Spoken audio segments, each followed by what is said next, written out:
All right, it's time to get into it in the NFL. I said I love my teasers, so let's look at my favorite teaser legs for this week. Chelsa is such a teaser. All right, it's time to play Who Ruins My Teaser? And here's how the game works. I'm going to give you my teaser legs, which if you're new to betting, here's how it works. You get 6 points in your favor. The goal of this is to go through as many key numbers as you possibly can. I am partial to picking underdogs in this because I do think, if a team is getting a couple points and they have a chance to win, I like it a lot more if they're getting 8.5 or 9 points and you go through a bunch of key numbers. So let's start with this one. This is not my favorite option, but it's one of the teaser legs. But the Steelers plus 8.5 in Ireland against the Vikings. So the Vikings are favored here, but it is an overseas game. And I do think sometimes there is some chaos, but usually that would lend itself towards the underdog. I don't think I'm buying into the Vikings. I know they just had that huge blowout win over the Bengals, which ruined last week's teaser. But Jenks, I don't see the Vikings ruining this week's teaser. So the Steelers are in at plus 8.5. Next up, we're going to go Bucks plus 9 at home against the Eagles. What scares me about this one is the fact that we haven't seen like one of those dominating wins from the Eagles just yet. But the Bucks are one of those teams in the NFC that I feel like are quiet contenders that nobody ever wants to give any credit to. So I think they can keep it within 9 points, especially the way the Eagles offense is looking right now. Next up, we're going to the revenge game of the week, the Packers at the Cowboys. So this line is 7. Packers laying 7 on the road in Dallas. We tease it down to Packers -1. That Cowboys defense is terrible. Plus Micah Parsons. That Packers team is going to try to win this one for him. And I don't think they really need extra motivation. They are the much better team, and I think it's a buy low spot on the Packers, who just lost to the Browns. And then finally, this is, I believe, the Monday night game. The Jets plus 8.5 at the Dolphins. Do we think the Dolphins are going to beat anybody by 9 points? I think not. So there's your teaser. We got Steelers plus 8.5, Bucks plus 9, Packers -1, Jets plus 8.5. Jenks, who ruins my teaser? The Vikings beating up on the Steelers. I love the other three. This one makes me nervous a little bit just because of the defenses involved. Like, how good is that Steelers defense? Well, not very good. It's a bottom 5 defense.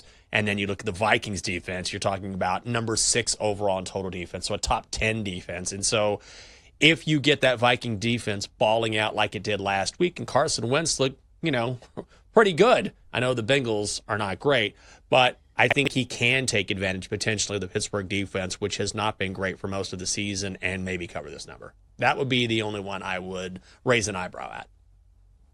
I just think it's one thing to blow out the Bengals with a backup quarterback, but it's another to blow out the Steelers, and especially in a game overseas. I think that's the equalizer for me, is that, there are just more factors to, factor in for both sides. And so if you're giving me 8.5 with the Steelers, I do think they can keep it close. And plus, all of the trends for Mike Tomlin as an underdog. This is one of the most profitable angles, in the NFL for, quite some time. So when he's getting points, he's usually a good bet. So if he's getting 8.5, I think that is a solid bet. But let me ask you this.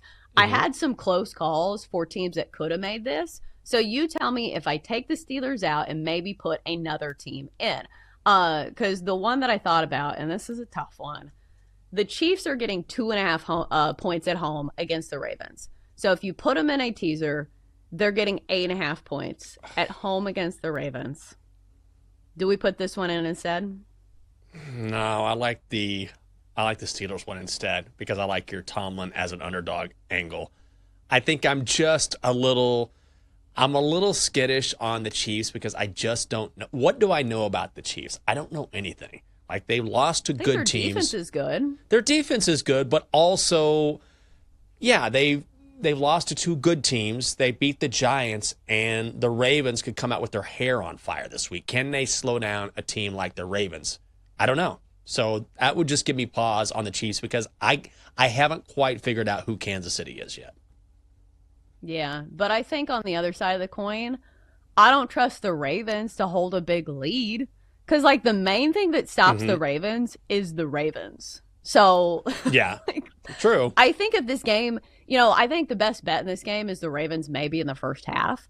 But I do think the Chiefs can maybe, slow the game down and keep things close. So I think that's a good option as well. It's not going to make it into the teaser, but it definitely crossed my mind. How about this one? Because I feel like at some point the bubble is going to burst on the Colts.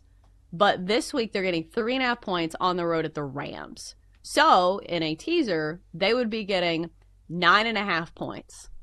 It feels almost too tempting, right? Like at some point the Colts are not going to have a great game. Like it's just how the NFL works. But right now, like 9.5 against the Rams, like that one almost made it too. Yeah, I grabbed that. Colts are a good football team. And Shane Steichen has done a really nice job. And, the Rams back home, it's a tough loss against the Eagles. I just don't know if they're that much better than the Colts. And at some point, the Colts are going to revert to the mean a little bit. They're just not going to continue this trek. I think they've been overperforming. They are a well-disciplined, a well-coached team. Indiana Jones looks great. So if you're getting 9.5 with the Colts, that seems like a lot of points. Yeah, I'd be on Indy there. I like that a lot. I don't know. Beating up on the Titans, it's not, oh, my earring just fell. But I do think that, like, they can keep it within the realm of 9.5. But again, like, it's one of those instances. And here's the thing that I think goes against the Rams. And I remember this was a trend a while back with the Niners, back when the Niners were, like, absolutely dominant and beating people by, like, 14 points in the regular season games. It is really difficult the week after you play a team like that just because they are so physical. So I think we can kind of apply that to teams who play the Eagles this year, right?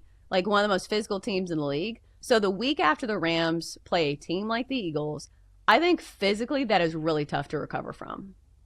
I think so too. And I think that's something that maybe goes underanalyzed when you're looking at handicaps. I mean, it's a physical league, but that's why short weeks versus long weeks matter. So that's part of the equation. When you're looking at week-to-week bets, and also, did we get beat up? Did we play a physical game? And there's no way you go 4 full quarters against the Eagles and you don't get beat up a little bit, because where's their strength? It's right there in the trenches on the offensive and defensive lines. Yeah. The more I look at the slate, like I had trouble like limiting this teaser to like 4 legs, because there's teaser legs all over the place. Like just the way the numbers are this week. I know you're super high on the Chargers. The Chargers laying 6 on the road at the Giants. You get them down to 1. Nice. Do I have this too? The only thing that I would say is I don't know what's going on with the Giants quarterback situation, but also look, Russ can still ball. I know everybody wants to look at the last time they saw him against the Chiefs. He's throwing these moon balls out of the end zone, but he also put up 400 yards against the Cowboys 2 weeks before. Could they go with Jackson Dart? They don't have a lot of film on Dart, and maybe he comes out and he balls out in his first ever appearance. I sort of feel like maybe there's too many variables there, but I don't hate it.